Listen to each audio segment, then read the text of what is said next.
Here is Disney Aladdin and the White Camel. Once upon a time, in the far-off city of Agrabah, there lived a poor boy named Aladdin and his pet monkey Abu. One day, they met a magic carpet. "Hey Abu, this is no ordinary rug," Aladdin exclaimed. The friendly flying carpet led Aladdin to Abu, and Abu to a magic lamp. Aladdin looked at the lamp. "The rug certainly is special, but this lamp..." Aladdin rubbed some of the dust. And suddenly a big blue genie appeared.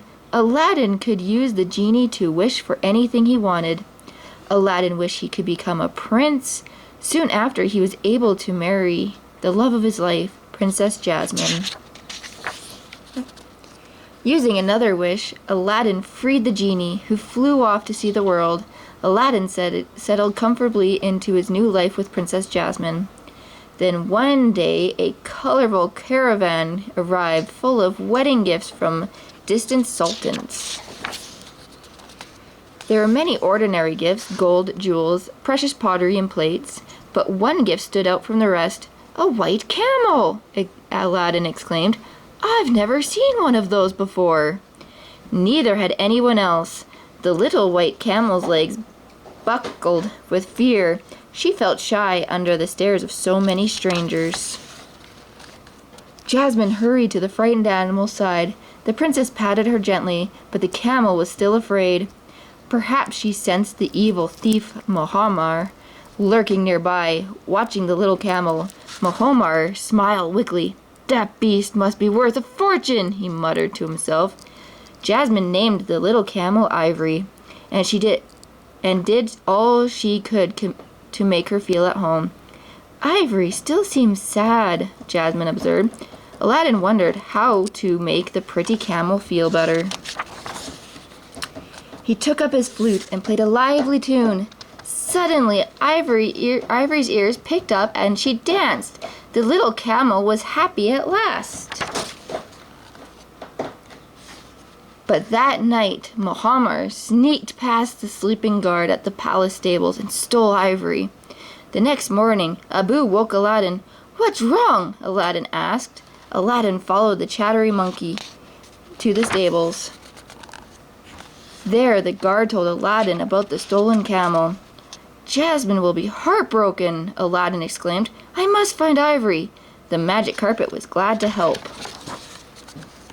Soon the three friends found a trail of footprints leading to a lonely desert camp. Mohammar came out of his tent and smiled. "May I help you?" he asked slyly. "We've lost our camel. Have you seen one?" Aladdin asked. "Sure," Mohammar said with a shifty grin. "Around here, all the camels are white." Mohammar showed Aladdin and Abu a whole herd of white camels. How can this be? Aladdin wondered. Would he ever find Ivory? But while Aladdin stood with his mouth hanging open, Abu sneaked into Mohammar's tent. The clever monkey found a sack of flour. Mohammar had colored the other camels to hide his stolen prize. Aladdin knew just how to foil Mohammar's plan. His flute! The prince played a lively tune. One of the little white camels started to dance. "Ivory!" Aladdin exclaimed. Before Aladdin could claim his camel, Mohammar grabbed Abu's tail. "Leave now, without the white camel, or you will never see your monkey friend again," Mohammar threatened. Aladdin couldn't let the evil thief harm Abu, so he promised to leave without Ivory and not come back. Aladdin felt terrible about leaving Ivory with Mohammar. "I wish someone could help me," he sighed. "Did somebody say wish?" a booming voice asked. Aladdin looked up and saw a familiar blue face. "I'm tired of traveling," the genie said. "How can I help?" Aladdin explained his problem. "I promised not to go back to rescue Ivory, so what can I do to help her?" "You can do nothing, but I can have some fun," the genie cried. "I think Mohammar needs to go for a camel ride." With that, Genie turned into a bright blue camel and trotted off towards the thief's camp.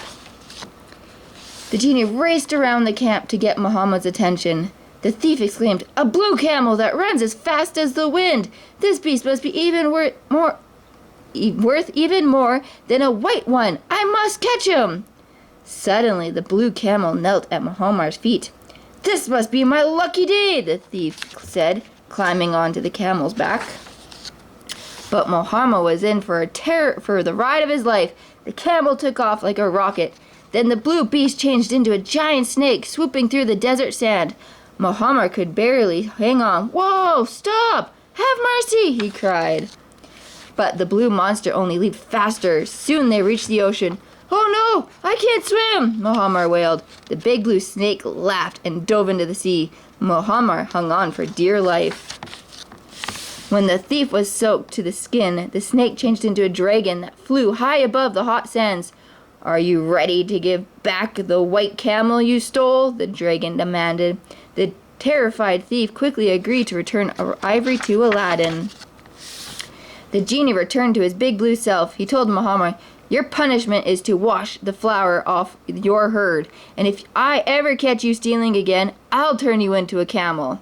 Muhammad was so scared he promised he would never steal anything again.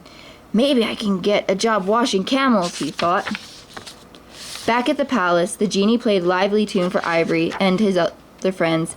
Aladdin was glad to have his big blue buddy back. Life was never ordinary with the genie around. Little Ivory was happy too. The wonderful white camel had found a new home at last.